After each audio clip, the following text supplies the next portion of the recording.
it's only me, it's Emma from Mrs Smudgers Kitchen, and I'm going to be showing you how to make some fun stuff whilst we're all stuck in isolation.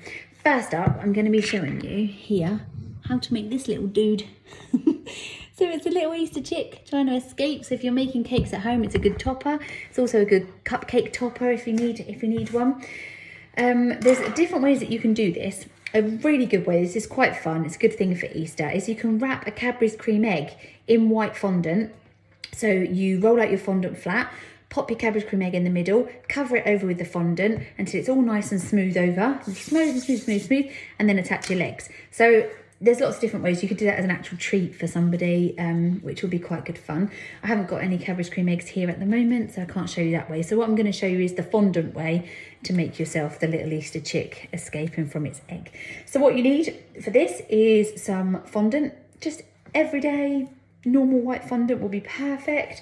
If you're doing this at home with, if you've got no fondant and you're doing it with plasticine, or if you're doing it with Play-Doh, that's fine too, no problem at all. It's just a little bit softer. So we're going to be using fondant, and all you need for this one is just orange and white, or whatever colour you want your legs. So orange and white was what we're going to be using today. The tools we're going to be needing is one of those, if you've got one of those at home. If you haven't, then we can use the end of a paintbrush and a toothpick. So if you've got those at home as well, so most people have got something like that you can use, or the end of a pencil and a toothpick. If you're not going to be eating it, obviously you can use the pointy end of the pencil, but better if you're going to eat it to use the food safe end. So that will be quite good. Okay, so here we have our ball of fondant. And what we're going to do is we're going to roll it in our hands to keep it nice and supple, nice and warm, and to get rid of any creases, any cracks that you've got as well. And then what we're going to do is we're going to put it into our hands like this. So it's going to be at an angle like that. If you can see, my hands are at an angle. If I open them up, they're at an angle. And what we're going to do is we're going to roll the egg in the palm of your hands. It's going to now start to turn itself into an egg, because it's not going to be circular anymore. It's going to now start to have that egg shape. So as I sort of go round gently, when I take it up, we should have, yay, should have an egg shape. Fantastic. So that's perfect. That's exactly what we want. So there's our egg shape. And then we get our ball tool, well, our tool here, which is, I don't actually know what the official name for this is.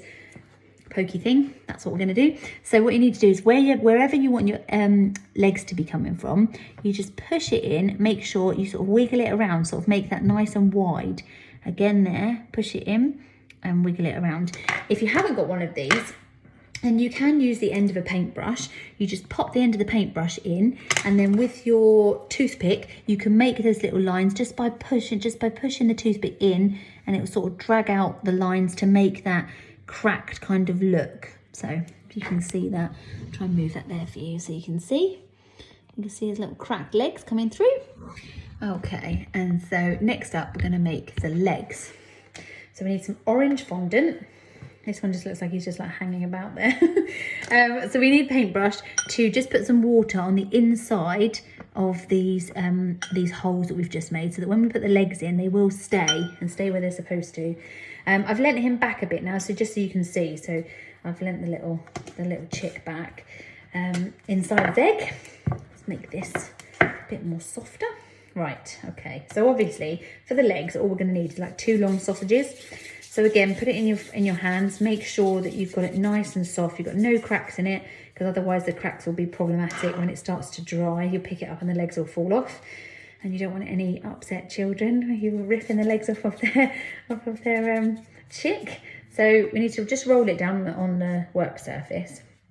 We need the legs to be quite fat. They don't want to be too thin, because otherwise they won't hold up and you won't be able to make them into the shape. So basically we want them to be able to touch the floor down like that.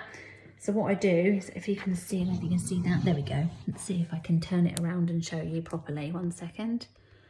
No, don't know how to do that. Right, okay, so I'll put it there. So that's basically what we've done. We've moved it down, so his little foot's on the floor, and then on top of that little foot that's sort of bent onto the floor, I'm then going to make his actual foot. So what I do for his foot is I make it into a fan shape in between my fingers. Just mostly all of this is moulded with your fingers. You don't need any fancy tools. Obviously, if you do have moulds and stuff like that, then they come out really, really well. But if you haven't, this will keep you busy at home. So mould it into a fan shape like that. brilliant. Get yourself a knife or a cutting tool and just put those little feet marks in, so the little webbed feet marks, until we've got something a bit like that. There we go.